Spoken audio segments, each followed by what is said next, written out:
नमस्कार सभी को सरल ज्ञान चैनल में आप सभी का स्वागत है। आप जानते हैं भगवान शिव मक्का में कैसे कैद हुए? आज मैं आपको एक ऐसी कहानी सुनाऊंगी जो समय की धुंध में कहीं छुप गई। एक ऐसा रहस्य जिसके जानने के बाद आपका दिल कांप उठेगा और आंखों में आंसू आ जाएंगे।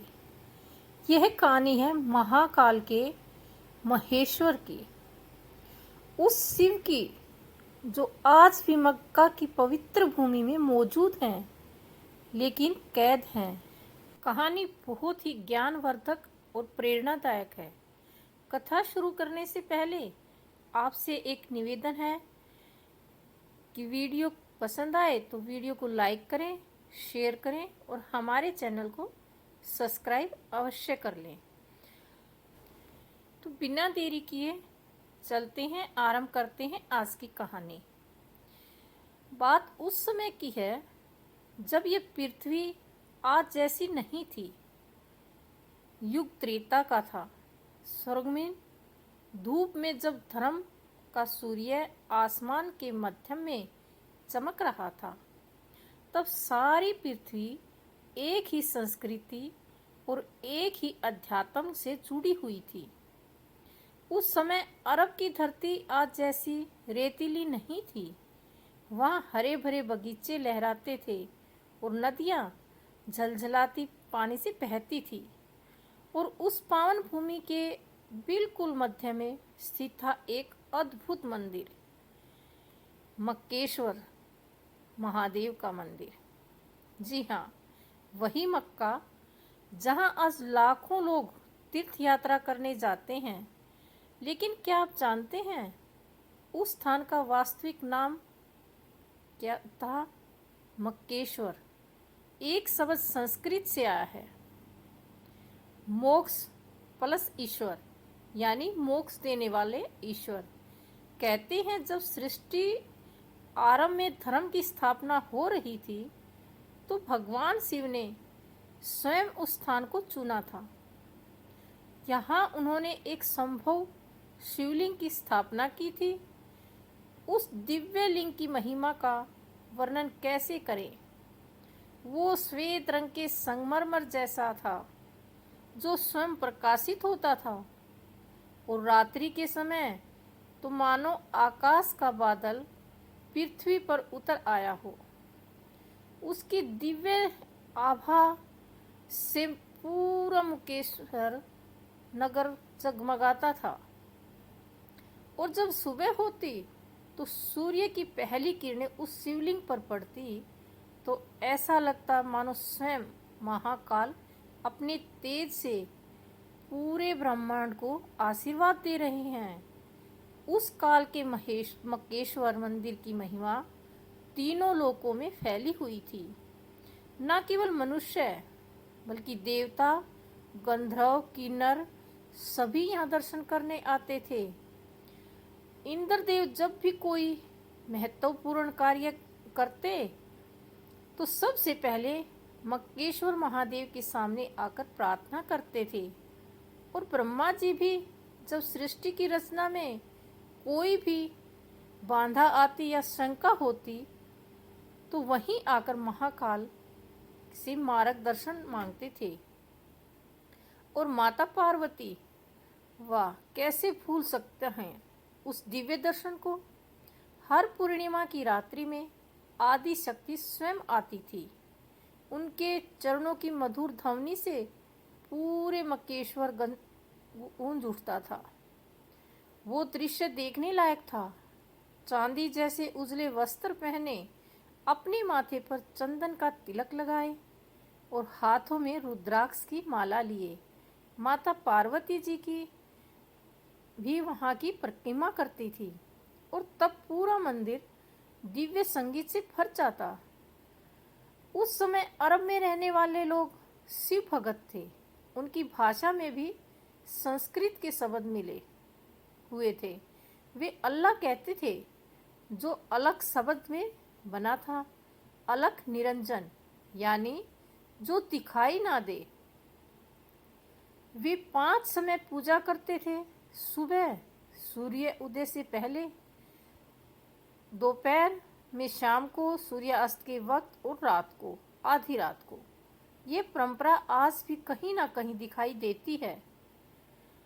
उनकी औरतें माथे पर तिलक लगाती, गले में रुद्राक्ष बांधती और पुरुष जटा रखते, भस्म लगाते। और सबसे बड़ी बात, वे सभी रोज मक्केश्वर मंदिर महादेव के दर्शन करने जाते। कैसा सुंदर समय था वह। धर्म, अर्थ, काम, मोक्ष, चारों पुरुषार्थ संतुलन में थे। कोई धर्म के नाम पर लड़ाई नहीं, कोई बैर नहीं। सभी एक ही परमात्मा की संतान थे और सभी उसी एक की उपासना करते थे। लेकिन एक समय का चक्कर रुकता है। कहाँ? द्वापर युग का अंत होने वाला था। धर्म का सूर्य धीरे धीरे अस्त होने लगा और जैसे जैसे कलयुग की छाया पृथ्वी पर पड़ने लगी, वैसे वैसे लोगों के दिल में अज्ञान का अंधकार भरने लगा। मक्केश्वर नगर में भी परिवर्तन होने लगे। जो लोग पहले प्रेम से शिव की उपासना करते थे, वे अब संस्कारों का वास्तविक अर्थ भूलने लगे। वे केवल बाहरी क्रियाकल्पों में उलझ गए। और तब आई वो काली रात। कलयुग के प्रभाव से प्रभावित होकर कुछ लोगों के मन में एक विकृत विचार आया। उन्होंने सोचा कि अगर वे इस दिव्य शिवलिंग को छुपा दें तो केवल वे ही इसकी शक्ति के अधिकारों को बन जाएंगे। ये मानव की मूर्खता है। क्या वे नहीं जानते कि महादेव को कैद करना असंभव नहीं? उसे कैद नहीं किया जा सकता। क्या वे भूल गए थे कि शिव तो सर्वव्यापी हैं? सुनिए, अब मैं आपको उस रात्रि की कहानी सुनाती हूँ, जिसे याद करके आज भी मेरा हृदय कांप जाता है। अमावस की वह काली रात थी। तारे भी मानो छुप गए थे और डर के मारे हवा भी नहीं चल रही थी। मानो प्रकृति की सांसें रुक कर बैठ गई हो। मक्केश्वर मंदिर में शिवलिंग अपनी दिव्य आभा से चमक रहा था। लेकिन उस रात वहां कोई भगत नहीं आया, क्योंकि कुछ स्वार्थी लोगों ने एक षड्यंत्र रचा था। वे चुपके से मंदिर में घुसे। उनके हाथों में बड़े बड़े पत्थर थे और उन्होंने उस पवित्र शिवलिंग के चारों ओर एक काला कक्ष बना दिया। जब पहला पत्थर शिवलिंग के सामने रखा तो पूरी पृथ्वी कांप उठी, और तब दूसरा पत्थर रखा तो आकाश में बादल गरजने लगे, और जब तीसरा पत्थर रखा गया तो देवताओं के भी आंसू निकलकर बारिश बनकर बरसे। लेकिन वे अज्ञानी लोग अब भी नहीं समझ सके। उन्होंने सोचा कि यह सब प्राकृतिक है। वे अपने काम में लगे रहे और अंत में जब उन्होंने शिवलिंग को पूरी तरह से छुपा दिया तो एक दिव्य आवाज आसमान से आई कि हे मूर्खों, तुमने जो किया उसका फल तुम्हें और तुम्हारी आने वाली पीढ़ियों को अवश्य भुगतना पड़ेगा। मैं यहाँ से जा नहीं रहा, बल्कि तुम ही मुझसे दूर जा रहे हो। उस आवाज की गूंज से पूरा मक्केश्वर नगर हिल गया।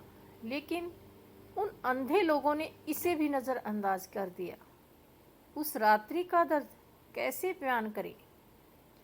जब भगवान शिव को उनके ही भक्तों ने कैद कर दिया तो स्वयं महाकाल के आंसू बहे। वे आंसू पत्थर पर गिरे और वे पत्थर काले हो गए। आज भी वह पत्थर काला वहीं मौजूद है, जो शिवजी के दर्द की निशानी है। महादेव का हृदय करुणा से भरा हुआ था। वे जानते थे कि यहाँ सब कलयुग का प्रभाव है। उनके प्रिय भगत अज्ञानवश ये कर रहे हैं, इसलिए उन्होंने श्राप नहीं दिया, बल्कि दया दिखाई। उन्होंने सोचा, मैं यहाँ से चला जाऊं तो ये सभी अनाथ हो जाएंगे। चलो, इनके साथ ही रहता हूँ। जब समय आएगा तो ये स्वयं ही समझ जाएंगे। और इसलिए भगवान शिव आज भी वहाँ मौजूद हैं, कैद नहीं, बल्कि अपनी संतानों के लिए इंतजार कर रहे हैं। जब माता पार्वती को इस बात का पता चला, उनके प्राण प्रिय को कैद कर लिया गया, तो आदि शक्ति का दिल टूट गया। वे रो रो कर कहने लगी कि हे नाथ, आपने तो कहा था कि आपके भगत आपसे बहुत प्रेम करते हैं, फिर ये क्या हुआ? क्यों छुपा दिया उन्होंने आपको? शिवजी ने बड़े धैर्य और प्रेम से कहा, हे गौरी, यह कलयुग का प्रभाव है। मेरे भगत अज्ञानवश यह कर रहे हैं, उन्हें ज्ञान नहीं है। मैं उनसे रूठूंगा नहीं, बल्कि उनका इंतजार करूंगा। लेकिन पार्वती का दर्द फिर भी कम नहीं हुआ। वे बोली, तो क्या अब मैं आपके दर्शन नहीं कर सकती महादेव? तब महादेव ने मुस्कुराते हुए कहा, दर्शन तो तुम हर रोज करोगी प्रिय, लेकिन अब वे प्रकट रूप में नहीं, बल्कि गुप्त रूप में होंगे। जब भी कोई सच्चे मन से मेरा स्मरण करेगा, तो मैं उसके सामने प्रकट हो जाऊंगा। और तब से माता पार्वती भी गुप्त रूप से वहां आती रही। आज भी जब कोई सच्चे दिल से वहां प्रार्थना करता है, तो आदि शक्ति की उपस्थिति महसूस होती है। धीरे धीरे समय बीतता गया। जिन लोगों ने शिवलिंग को छुपाया था, वे भी इस संसार से चले गए। उनके आने वाली पीढ़ियां भूल गई कि वास्तव में हुआ क्या था और क्या छुपा है।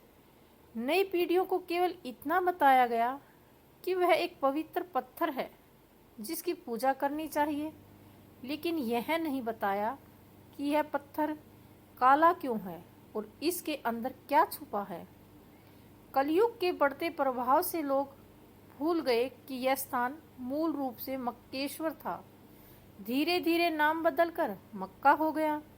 संस्कृत के शब्द भूल गए और नई भाषा का जन्म हुआ। लेकिन कुछ बातें आज भी वैसी ही हैं। वहां जाने वाले लोग आज भी वैसे ही परिक्रमा देते हैं, जैसे हजारों साल पहले शिव भगत करते थे। वे आज भी उसी दिशा में प्रार्थना करते हैं। और सबसे बड़ी बात, जब वे उस काले पत्थर को छूते हैं, तो उनके दिल में वही शांति मिलती है जो कभी शिव दर्शन से मिलती थी। आज भी वहाँ ऐसे कई संकेत मिलते हैं जो बताते हैं कि यह स्थान वास्तव में शिव का है। वो काला पत्थर, जिसे आज हजरे अस्वद कहते हैं, वो वास्तव में शिव जी के आंसुओं से काला हुआ है। और देखिए कि आज भी लोग उसे छूकर कैसी शांति महसूस करते हैं।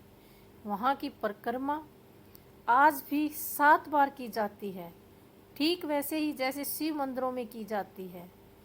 क्या यह केवल एक संजोग है?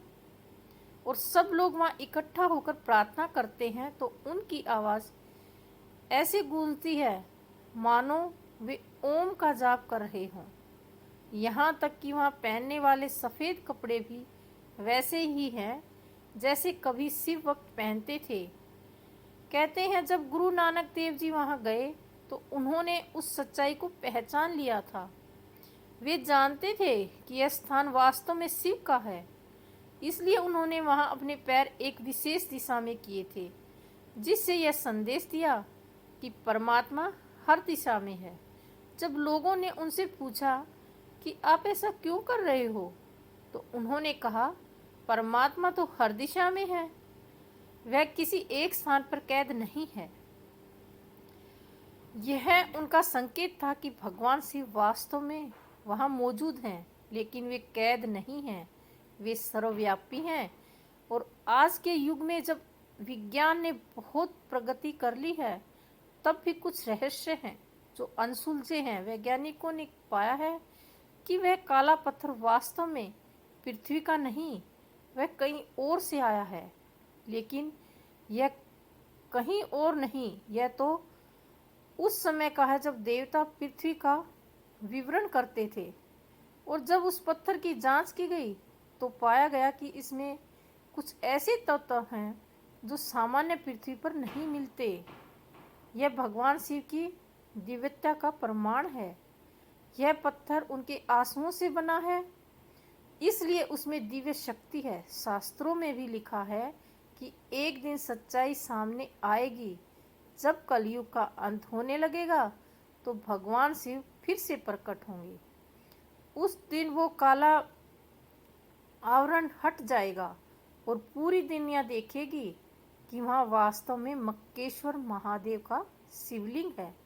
और तब सभी धर्मों के लोग समझेंगे कि वे सभी उसी एक परमात्मा की पूजा कर रहे थे। केवल नाम अलग अलग थे, लेकिन वास्तविकता एक ही थी। वो दिन खुशी का होगा, क्योंकि तब धर्म की नाम पर होने वाली सभी लड़ाइयाँ खत्म हो जाएंगी। सभी एक दूसरे को भाई की तरह गले लगाएंगे। भगवान शिव आज भी वहाँ से क्या संदेश दे रहे हैं? वे कह रहे हैं, मेरे प्यारे बच्चों, मैं यहाँ तुम्हारे लिए ही तो हूँ। तुम मुझे किसी भी नाम से पुकारो, मैं सुनता हूँ। तुम मुझे कहीं भी खोजो, मैं मिल जाता हूँ। मैं तुमसे नाराज नहीं हूँ कि तुमने मुझे छुपा दिया, क्योंकि मैं जानता हूँ कि यह कलयुग का प्रभाव है। लेकिन अब समय आ गया है कि तुम सच को पहचानो। धर्म का मतलब प्रेम, करुणा, दया। धर्म का मतलब यह नहीं कि तुम आपस में लड़ो। मैं चाहता हूँ कि तुम सभी मिलकर इस संसार को स्वर्ग बनाओ। आज के युग में जो लोग भगवान शिव की भक्ति करते हैं, उनके लिए यह कहानी एक सबक है। वह सिखाती है कि भगवान को कैद नहीं किया जा सकता। वे सर्वव्यापी हैं। चाहे आप उन्हें काशी विश्वनाथ में खोजें या केदारनाथ में या मक्केश्वर में, हर जगह हैं। और सबसे बड़ी बात यह है कि भगवान शिव किसी धर्म, जाति या संप्रदाय के नहीं हैं। वे पूरी मानवता के हैं। जो लोग आज मक्का जाते हैं, वे भी अपने अंदर उसी शांति को महसूस करते हैं जो कभी शिव भगत करते थे, क्योंकि वहाँ आज भी महाकाल की उपस्थिति है। वे चाहते हैं अपने भक्तों को श्राप दे सकते थे। वे चाहते तो क्रोध में आकर सब कुछ नष्ट कर सकते थे, लेकिन उन्होंने ऐसा नहीं किया। उन्होंने प्रेम को चुना, उन्होंने क्षमा को चुना, उन्होंने धैर्य को चुना। और आज भी वे वहाँ प्रेम से इंतजार कर रहे हैं कि कब उनकी संतानें सच को पहचानेंगी। यह बताती हैं कि वह सभी धर्म, सभी मार्ग उसी एक परमात्मा तक जाते हैं। चाहे आप उन्हें शिव कहें या अल्लाह या गॉड या वाहेगुरु, वो एक ही है। मक्का में छुपे हुए मक्केश्वर महादेव इस बात के प्रणाम हैं कि धर्म बांटता नहीं, जोड़ता है। जब वह दिन आएगा जब सच्चाई सामने आएगी, तो माता पार्वती भी प्रकट रूप में यहाँ आएंगी। वे अपने प्राण प्रिय शिवजी को कैद से मुक्त देखकर खुशी से नाच उठेंगी। और तब वहाँ फिर से वैसा ही दिव्य वातावरण होगा जैसा कभी त्रेता युग में था। देवता, गंधर्व, किन्नर सभी आकर उत्सव मनाएंगे। पूरा ब्रह्मांड खुशी से झूम उठेगा और उस दिन सभी धर्मों के लोग एक साथ मिलकर भगवान शिव का अभिषेक करेंगे। लेकिन आपको इंतजार करने की जरूरत नहीं। भगवान शिव आज भी आपके साथ हैं। जब आप सच्चे मन से उनका स्मरण करते हैं तो वे आपके हृदय में प्रकट हो जाते हैं। जब आप दूसरों के साथ प्रेम और करुणा से पेश आते हैं तो वे आपके कर्मों में दिखाई देते हैं। मक्का हो या काशी, केदार हो या कैलाश, भगवान शिव हर जगह हैं। आपको बस सच्चे मन से उन्हें पुकारना है। और जब आप उन्हें पुकारेंगे तो वे जरूर आएंगे, क्योंकि वे अपने भक्तों को कभी निराश नहीं करते। इस कहानी को सुनने के बाद आपका दिल भी भर आया होगा ना, आंखों में आंसू भर आए होंगे। यह आंसू उसी प्रेम की हैं जो मनुष्य के दिल में परमात्मा के लिए है, चाहे वह उसी किसी भी नाम से पुकारे। भगवान शिव आज भी आपसे कह रहे हैं, मेरे प्यारे बच्चे, मैं तुमसे प्रेम करता हूँ, तुम मुझसे प्रेम करो, लेकिन सबसे बड़ी बात, आपस में भी प्रेम करो। धर्म के नाम पर मत लड़ो, जाति के नाम पर मत बटो, क्योंकि तुम सब मेरी ही संतान हो। और जब तुम सब एक साथ मिलकर प्रेम से रहोगे तो मैं फिर से प्रकट रूप में तुम्हारे बीच आऊँगा। यह कहानी केवल कहानी नहीं, यह एक सच्चाई है, यह एक इतिहास है, यह भविष्य की भविष्यवाणी है। मक्का में छुपे हुए मक्केश्वर महादेव आज भी वहाँ हैं। वे आपका इंतजार कर रहे हैं, न केवल वहाँ जाने का, बल्कि अपने दिल में उन्हें बसाने का। जब भी आप किसी मुश्किल में हो तो उन्हें याद करिए, जब भी आपका मन दुखी हो तो उनसे प्रार्थना करिए, वे जरूर सुनेंगे। और सबसे बड़ी बात, जब भी आप किसी धर्म के व्यक्ति से मिलें तो याद रखिए कि वह भी उसी परमात्मा की संतान है। उससे प्रेम करिए, क्योंकि जब तक हम सब एक नहीं होंगे तब तक भगवान शिव को मुक्ति नहीं मिलेगी। वे हमारा इंतजार कर रहे हैं। हर हर महादेव, ओम नमः शिवाय। वीडियो आपको अच्छी लगी है तो वीडियो को शेयर करें, लाइक करें और हमारे चैनल को सब्सक्राइब करना ना भूलें। बेल घंटी को दबाएं ताकि आने वाली वीडियो के नोटिफिकेशन सबसे पहले आपको मिले। नमस्कार।